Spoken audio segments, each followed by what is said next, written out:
Pemirsa, tawuran antar pelajar di Kabupaten Kapahiang, Bengkulu menyebabkan 1 pelajar tewas dan 3 lainnya luka berat. Puluhan pelajar di Sukabumi, Jawa Barat ini terlibat tawuran. Ya, Riz, dan ironisnya nih ya, aksi tawuran ini sudah direncanakan para pelajar melalui sosial media. Tawuran antar pelajar SMK terjadi di kawasan Pasar Kemis dan terekam kamera pengawas. Kelompok tawuran ini sengaja menyiarkan secara langsung aksi tawuran mereka melalui media sosial untuk meraup uang jutaan rupiah. 2 kelompok siswa sekolah menengah pertama terlibat tawuran di Jalan Raya Jarong, Cilamaya, Kulon, Karawang, Jawa Barat.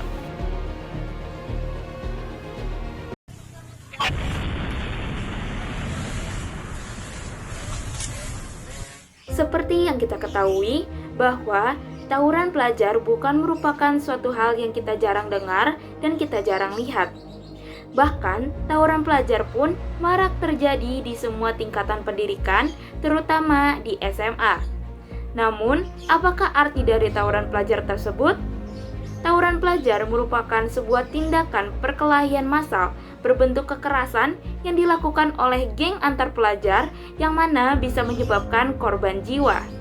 Adapun salah satu contoh kasus dari tawuran pelajar ini yaitu pada hari Senin, tanggal 25 Oktober 2021, detiknews.com melaporkan bahwa telah terjadi tawuran pelajar di Jakarta Barat yang mana menyebabkan 1 orang terluka parah karena adanya luka bacok di kepalanya.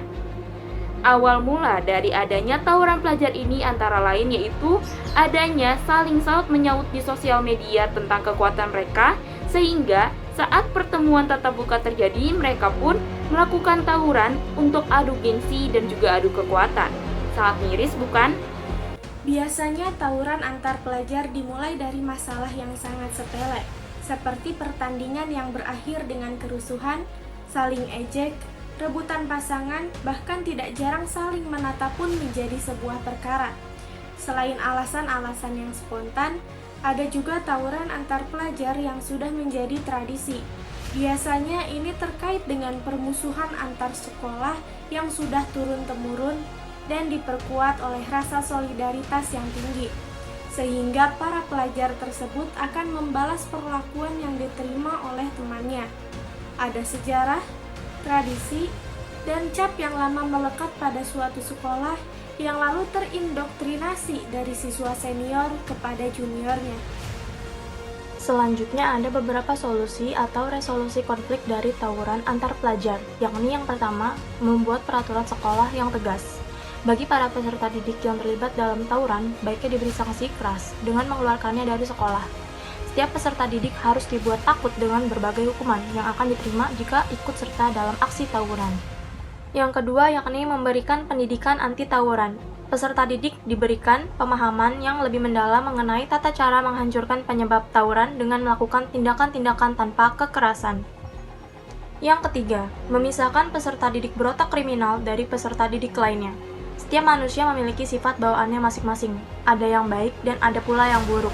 Daripada menularkan sifat jahatnya kepada peserta didik lainnya, lebih baik diidentifikasikan dari awal dan dilakukan bimbingan konseling tingkat tinggi untuk menghilangkan sifat-sifat jahat dari diri peserta didik tersebut. Jika tidak bisa dapat dilakukan dan tetap berpotensi tinggi membahayakan yang lainnya, maka segeralah keluarkan peserta didik itu dari sekolah. Keempat, kolaborasi belajar bersama antar sekolah. Kegiatan belajar gabungan antar sekolah yang berdekatan secara lokasi memiliki kecenderungan untuk meminimalisir terjadinya tawuran pelajar.